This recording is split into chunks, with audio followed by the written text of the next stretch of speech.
One Man's Family. Now brought to you, transcribed every weekday night at this time by Bactine, a remarkable new antiseptic and germicide. Another fine, dependable product of Miles Laboratories, makers of Alka-Seltzer.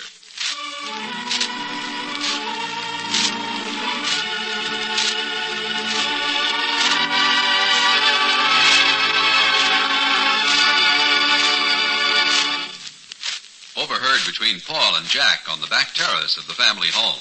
As a matter of fact, Jack, I'm hoping that Christine might be able to get away for a while tonight and come over here. I knew there was something in the wind the way you were acting. You seem a little nervous. Well, to tell the truth, I am a little. Don't blame you. Wouldn't be so hot if Rex Frome found you and Christine together. So that's how it is with the Barbours today. Here's something to remember, friends. Summertime discomforts, such as sunburn and heat rash, yield to the soothing, cooling benefits of Bactine. Yes, bathe the irritated area with Bactine. That's B-A-C-T-I-N-E.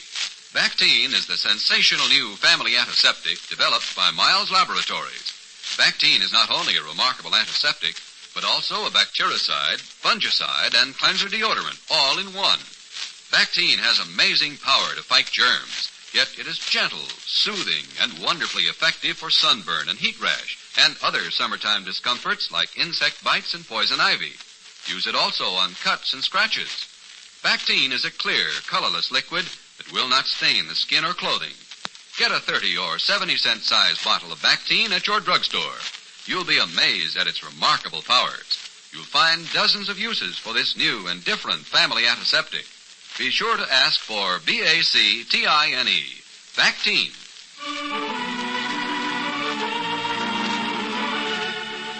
Chapter 12, Book 76. The Book of Rexford Frome. There is a bomb in the air, and it's an unruffled night in San Francisco. On the back terrace of the family home in Seacliff, Paul Barbour is walking back and forth. He stops and peers expectantly into the darkness toward the front of the house. All is quiet. He resumes his pacing, and then a voice calls cautiously. Who is there? Jack? Oh, that's you, Paul? Yeah. Gosh, I was wondering. Couldn't make out who it was in the dark. All I could see was somebody walking around. Make you nervous? A little. Kind of like to check before I lock up these nights. When I stepped out back, I saw someone moving over here across the hedge, and I thought I'd better take a look. Relieved when I heard your voice. Yeah? What are you doing out here all by yourself? Oh, it's such a balmy night, I thought I'd come outside for a while. Sure is swell, all right. Folks gone to bed? I imagine. That's where I'm going, too, before so very long. Mm-hmm. Everything okay, Paul? I think so. Why? Nothing. I was wondering if anything had come up with Frome since Christine got here. Have you seen her yet? Not yet. Really a little ridiculous when you think she's right down the street here and you can't even talk to her after all these months she's been away. As a matter of fact, I'm hoping she might be able to get away for a while tonight. She called me on the phone and said she might be able to arrange it. Well, that explains what you're doing out here, then. I knew there was something in the wind the way you were acting. Oh? I could see you pacing. Didn't look very relaxed. Well, to tell the truth, I am a little nervous. Don't blame you. Wouldn't be so hot if Frome found the two of you together. Hard to tell what he might do. I wasn't thinking of that so much. It's the idea of seeing Christine again. So much has happened since she left. I feel like a schoolboy waiting for his first date. What time's she coming? I don't know. Depends on whether she can get away. She might not show up at all. Well, I certainly hope she does make it, Paul. I know this whole deal's been pretty rough on you. Oh, I've come to be very philosophical about things, Jack. Yeah, I know, but... Wait a second. Thought I heard somebody. I don't hear it now. Christine might have heard our voices and didn't want to come down. Maybe. I'll beat it. Just make it awkward if I'm around. So long. Oh, Jack. Yeah? Come here a second. Huh? Well, what do you want? Might be better to keep all this under your hat, huh? You know what I mean?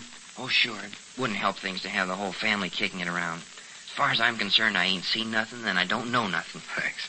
Just so we see what's what at any rate. Okay. Night, Paul. Night. Good luck. Thanks.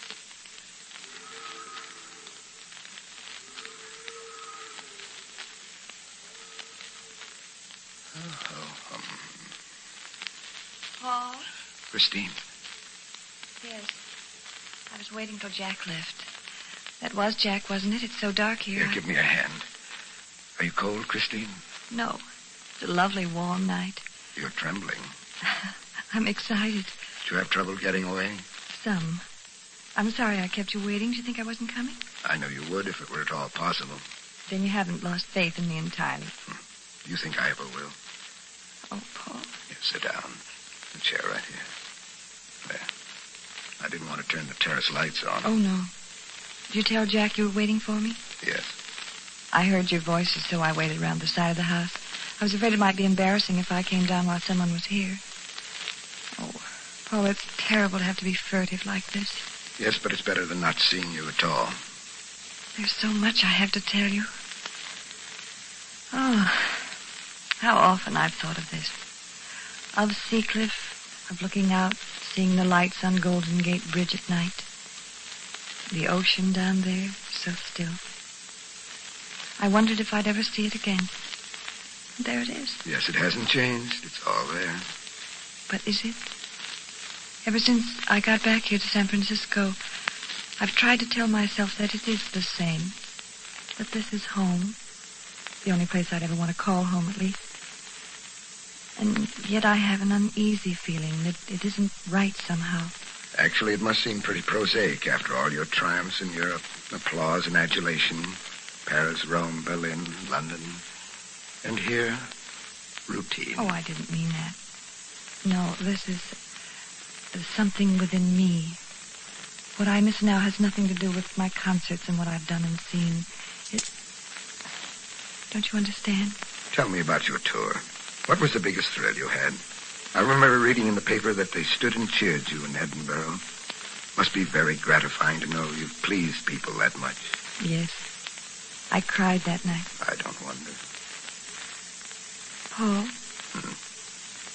Do you think we can talk about each other now? I feel as though we haven't said what we've wanted to say at all. And what do you want to say, Chris? There's a barrier between us.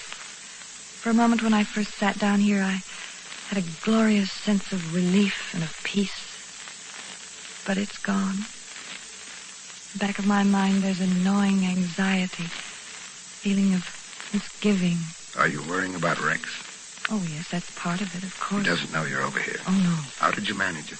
Well, I prevailed on him to take a sedative and get some rest. He was asleep when I left. Poor Rex, he's worn out.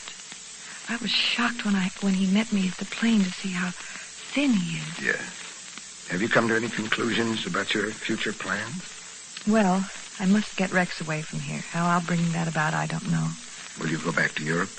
Perhaps. I had to cancel several engagements. What a shame. Just when you were on the crest. Oh, my career is secondary if I can just get Rex straightened out. I know it's hard for you to understand my concern for someone who caused us so much trouble, Paul. Who literally tore us apart and kept us from getting married. But you don't know him the way I do. You haven't seen the anguish and misery that pull at him inside. And it's such needless suffering. I realize all that. I feel dreadfully sorry for Rex. Oh, you've been wonderfully understanding, Paul, but I know you must have doubts about me. How could you help it? You must have said to yourself, Christine had to choose between her brother and me, and she chose Rex. Well, you couldn't help it. And I did, in a sense. But, Paul, when I left here with Rex, it wasn't a denial of the love I felt for you. In a way, it was proof of it. I did it because I felt you were in danger. I know that, Chris. You see, Rex has nothing if he thinks he's lost me. I've become more than a sister to him. I'm a mother, a father. I'm all he has. And he's been so wonderfully kind to me, I can't bring myself to forsake him. Even at the sacrifice of my own happiness. And I did sacrifice it when I didn't marry you, Paul. At first he seemed so happy that we were drawn toward one another. In fact, he couldn't wait to bring us together after he bought the house and sent for you to live with him. Oh, yes, he was thrilled and proud at the thought of his sister marrying into the Barbour family. But Dad and the rest of them didn't welcome you as they should. Oh, it isn't all on Rex's head. It might have been entirely different if my family had been cordial toward you from the very start.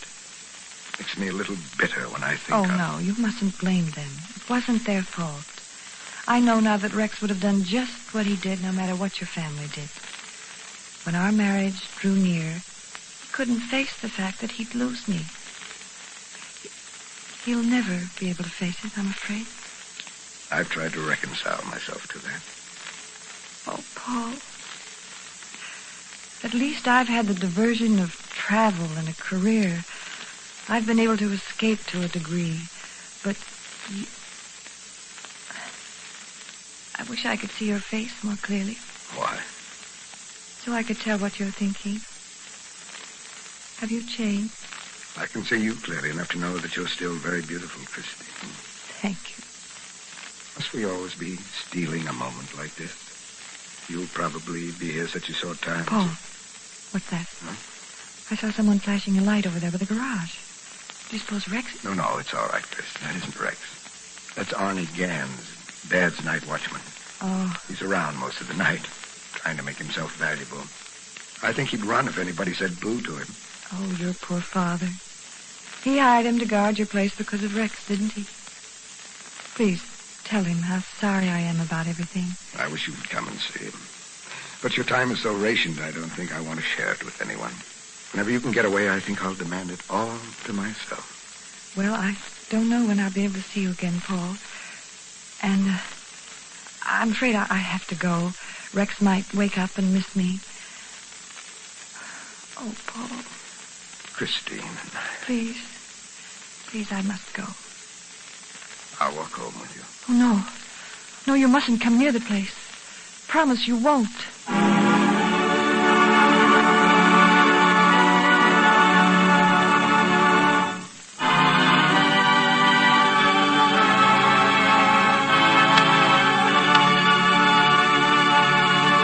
Paul will be back in just a moment with further developments. Are you taking your vacation soon? Well, here's a tip. Be sure to take along a bottle of Bactine, the remarkable new family antiseptic. You've never used a product exactly like Bactine, friends. It's more than just a germicide. It has many more uses. Bactine is an antiseptic, bactericide, fungicide, and cleanser deodorant all in one bottle. Use it this summer to take the burn out of sunburn, the itch and irritation out of insect bites and stings. Use it to soothe and relieve the itching of poison ivy, heat rash.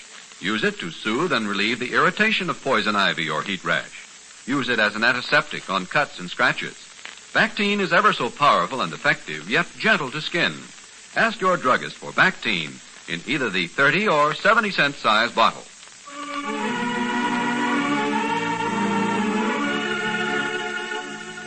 All right, Paul. As I watched Christine walk away into the darkness tonight, toward that bleak, sinister house of her brother's, I felt a great compassion for her. Brave and selfless devotion to a person who is determined to close the door on whatever hope she might have for happiness. That's how it is with the Barbours today. Good night.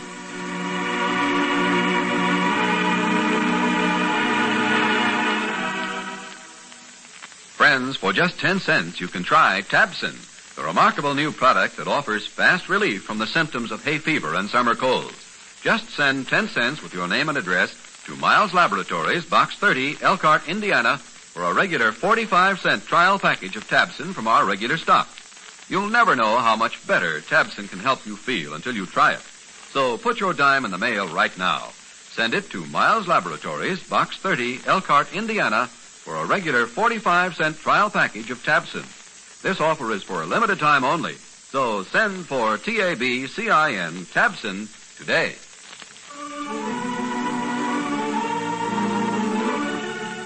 One Man's Family is brought to you, transcribed, every weekday night at this time by Miles Laboratories, makers of Bactine. Tomorrow, Chapter 13, Book 76. This is a Carlton E. Morse production, directed by Michael Raffetto.